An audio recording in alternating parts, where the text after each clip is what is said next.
Alors justement, pour ce regard, à travers quoi est-ce qu'on regarde? À travers quoi est-ce qu'on regarde? Alors, est-ce qu'on regarde à travers deux petits yeux, deux petits trous?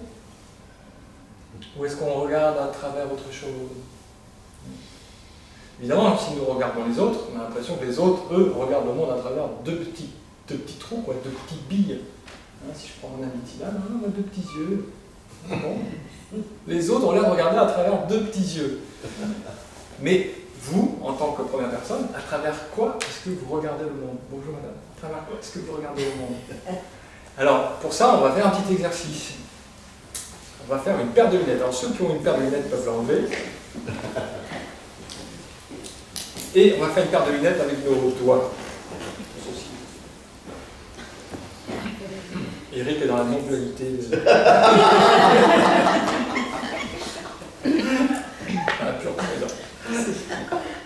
Alors, donc vous voyez cet exercice, voilà, on fait une paire de lunettes avec deux petits trous, vous voyez, deux petits trous séparés, d'accord, un trou à gauche, un trou à droite, séparés.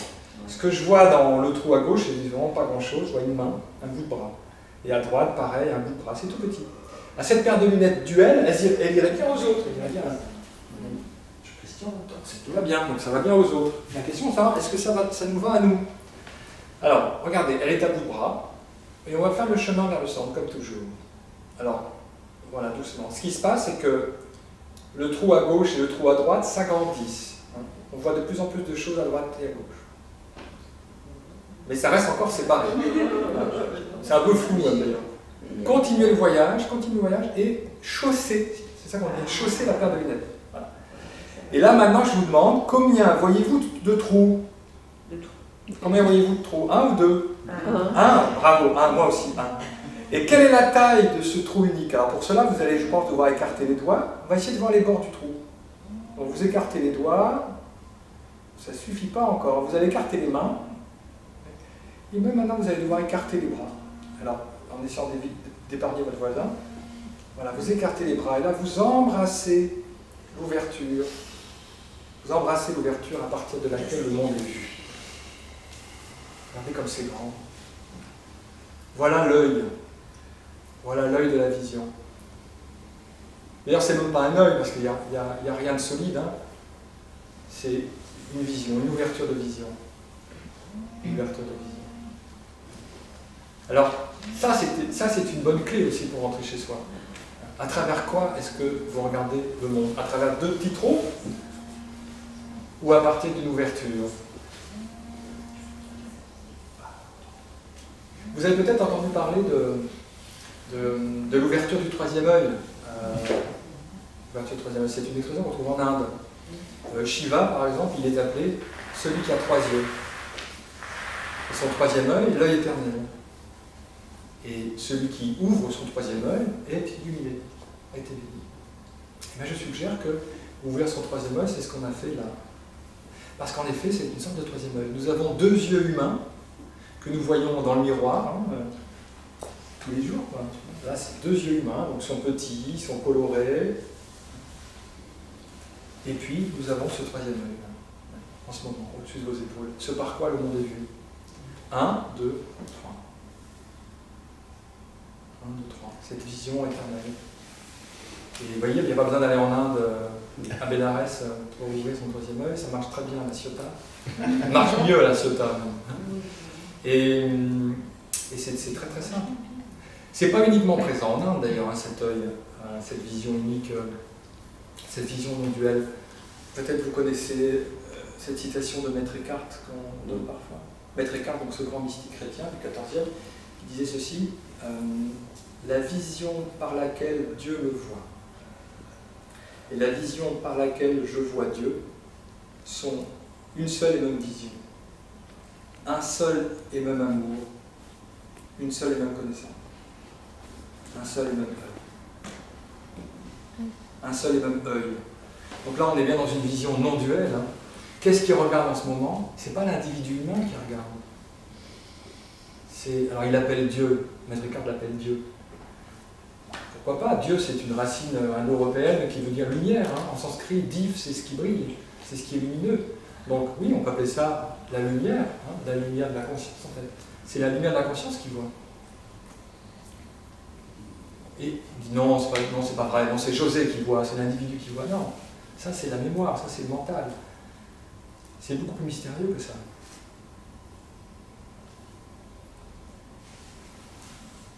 Donc, à travers quoi est-ce que nous regardons le monde? Moi, c'est vraiment aussi un outil, une clé que j'utilise souvent quand je me sens enfermé dans le petit personnage, ce qui arrive, hein, quand je me prends pour le petit José. Je regarde, mais en fait, à partir de quoi est-ce que je regarde? J'ai même pas besoin de faire le geste, en fait. Je regarde juste la taille de l'œil. D'abord, je constate qu'il est unique, single eye, un œil unique, et je vois la taille. Regardez, c'est grand, hein. Pour vous aussi, c'est pareil. Hein. Vous avez la, vous mettez au balcon tout à l'heure, vous allez voir la mer qui apparaît dedans. Cette œil unique. Là, vous êtes large, non? Là, vous êtes grand. Là, vous êtes immense. Là, vous êtes vaste. Là, vous êtes espacifié. Au-delà de toute mesure.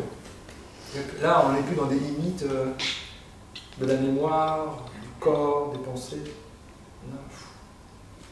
On passe au-delà de toute mesure.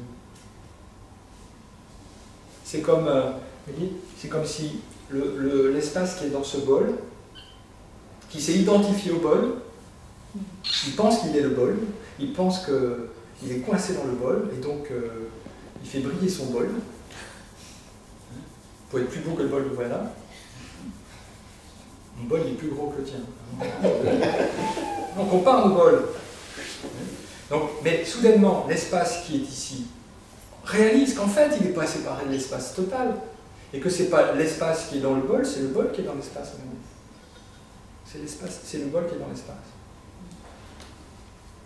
Ben là, nous réalisons que l'espace que nous pensions être enfermé dans le corps, dans les limites de notre bol, quoi. Pas de bol. Et là, on réalise qu'en fait, c'est le corps qui apparaît dans l'espace. Le corps, les pensées, les images, l'histoire, tout apparaît dans cet espace. Ça n'empêche pas de prendre soin de son bol, si vous voulez. Là, on peut continuer de frotter un peu, mais ça relativise beaucoup les choses quand même. D'ailleurs, qu'est-ce qui se passe pour l'espace si vous cassez le bol?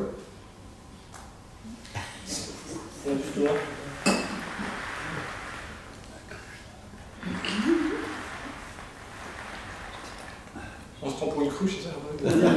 C'est le Vijnana-Bhairava, la cruche. Exactement. Le Vijnana-Bhairava Tantra, qui est un traité du Shivaji du Cachemire, qui est du Moyen-Âge en Inde, 9e, 10e siècle.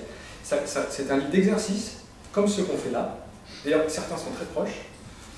Le livre a été traduit par mon ami David Dubois et publié par Mes Soins aux éditions Agora. Et David connaît aussi ces exercices. Il a fait le lien.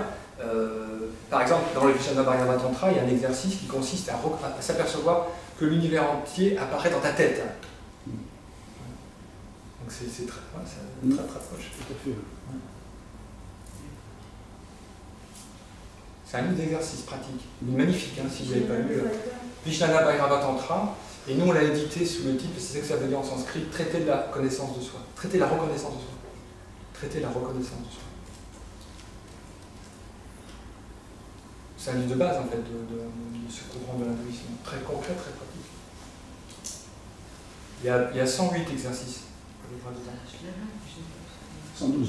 112. Ah même. Les 4 derniers sont un. Et je trouve qu'effectivement, cette approche de la vision sans tête de Douglas Harding, et que je continue de développer maintenant, ça se rapproche beaucoup du Shivaji du Cachemire. Parce que dans le Shivaji du Cachemire, c'est un tantrisme en fait. Dans le tantrisme, on ne va pas chercher à se séparer du monde pour aller vers la voie de l'ascétisme. Le tantrisme accueille la totalité de l'expérience humaine en fait. Abhinavagupta, qui était un grand maître de cette école tantrique, c'était un artiste, il vivait dans le monde, c'était un maître de maison, donc voilà, dans cette voie aussi de la vision sans tête, on accueille le monde, rien n'est rejeté, rien, tout est accueilli. Tout est accueilli et finalement illuminé par cette présence. Moi je suis père de famille, j'ai un métier, je vis à Paris, je ne suis pas un ascète qui vit dans une grotte. Et Douglas c'était pareil, il vit dans le monde aussi. Donc tout est embrassé dans cette ouverture. C'est une voie inclusive. Regardez comment tout est inclus dans votre ouverture. Tout est inclus. C'est une voie inclusive. Vous pouvez tout à fait pratiquer la vision sans tête et d'autres voies. Ce n'est pas du tout exclusif. Vous pouvez pratiquer le yoga à partir de l'ouverture. Vous pouvez pratiquer le bouddhisme zen à partir de l'ouverture. Maintenant, simplement, quand vous méditez, vous apercevez que personne ne médite. Qu'au-dessus du coussin, il y a un grand vide. C'est d'ailleurs ce que disent les maîtres zen. Le coussin, mon corps, un grand vide. Vous pouvez aller à la messe. Et quand vous prenez l'Eucharistie, vous voyez que l'Eucharistie, le corps du Christ, il va en effet vers le corps du Christ, direct dans la vacue. Oui, tout est embrassé, tout est... Vous pouvez faire la vaisselle, un maximum.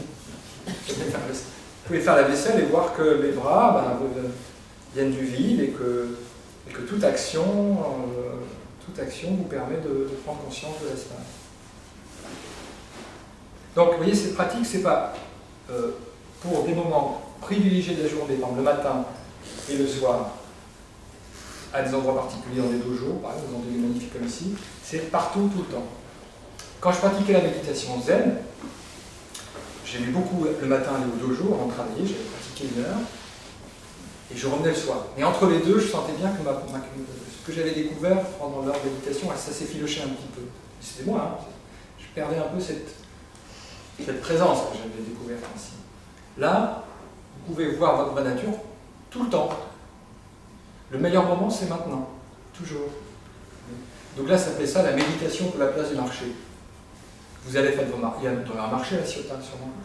Voilà. Vous allez faire votre marché à la Ciotat, pendant que vous choisissez les pommes, vous choisissez, oui, votre bras sort du vide, et bien personne apparaît dans l'espace, que tout apparaît dans cette ouverture. Méditation pour la place du marché. Méditation pour le bureau de travail, méditation pour le métro, même à Paris dans le métro. Je suis même allé une fois, c'était au Galeries Lafayette, le 23 décembre, la veille de Noël. Vous imaginez Galeries Lafayette, le millier de gens. Et je me suis mis comme ça, avec la foule et tout. On peut tout à fait voir sa vraie nature, même à 23 décembre. Si on peut le voir là, on peut voir en enfer, ça veut dire. Partout. Mais, évidemment, être avec des amis pour le partager, c'est magnifique. Donc la clé, c'est le retournement de l'attention. Puisque notre attention est dirigée vers l'extérieur, nous la ramenons à sa source. C'est très simple, c'est un petit geste intérieur. Et puis on prend conscience de cette ouverture. Et ensuite, il s'agit d'y revenir encore et encore, jusqu'à ce que ça devienne naturel.